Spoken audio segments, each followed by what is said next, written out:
Hello everyone.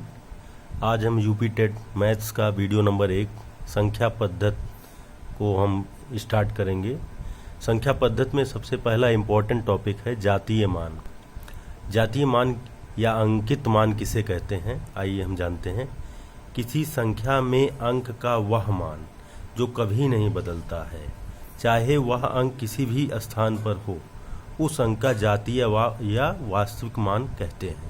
इसे जातीय मान, वास्तविक मान या अंकित मान भी कहते हैं। जैसे हमने एक संख्या लिया है, यहाँ देखिए 39,564 में 9 का जातीय मान।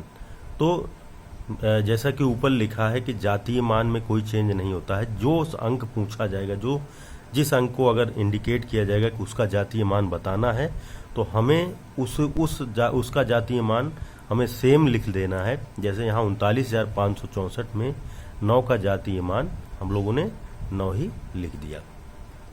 जातीय मान से स्पष्ट हम लोग यही कर पा रहे हैं कि जो भी संख्या या जो भी अंक किसी संख्या में पूछा जाएगा कि उसका जातीय मान या अंकित मान बताइए, तो हम सेम एज इट इज उस संख्या को लिख देंगे।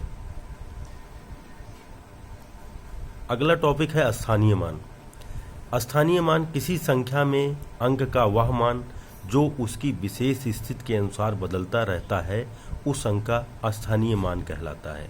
हम देख पा रहे हैं फिर से 39,564 में 9 का स्थानीय मान पूछा है, क्योंकि 9 हजारवें स्थान पे है। हम देख पा रहे हैं कि 9 हजारवें स्थान पे, इकाई, दहाई, सैकड़ा, हजार, इसलिए 9 का स्थानीय मान 9 गुणे 1000 यानी 9 के स्थान के कारण, यानी उसकी विशेष स्थान के कारण उसका जो स्थानीय मान होगा वो 9000 हो जाएगा। 1000 से गुणा कर देंगे।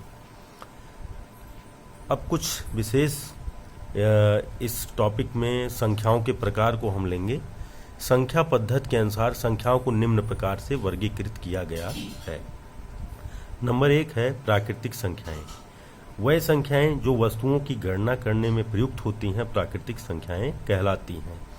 1 2 3 ... ऐसे हम अनंत तक ले जा सकते हैं।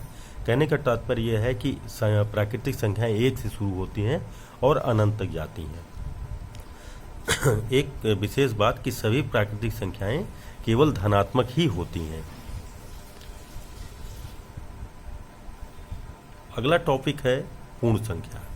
पूर्ण संख्या का तात्पर्य यह है कि अगर जो प्राकृतिक संख्या है उसके साथ साथ अगर हम शून्य को भी सम्मिलित कर लें, यदि प्राकृतिक संख्याओं के साथ शून्य को भी सम्मिलित कर लिया जाए, तो वह संख्याएं पूर्ण संख्याएं कहलाती हैं। जैसे 0 1 2 3 ... ये अनंत तक हम ले सकते हैं। तो शून्य सहित प्राकृतिक संख्याओं को हम लोग पूर्ण संख्या कहते हैं।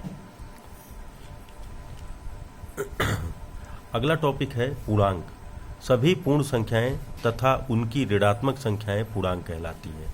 जैसे कि -3 -2 -1 0 1 2 3। पूर्णांक कहने का तात्पर्य यह है कि प्राकृतिक पूर्ण संख्या और साथ ही साथ नकारात्मक संख्याएं 1 से लेकर अनंत तक, इन सबको मिलाकर वो सभी हमारे पूर्णांक कहलाते हैं। एक विशेष नोट है, शून्य ना तो धन पूर्णांक है और ना ही ऋण पूर्णांक है, यानी वो विशेष कैटेगरी में है।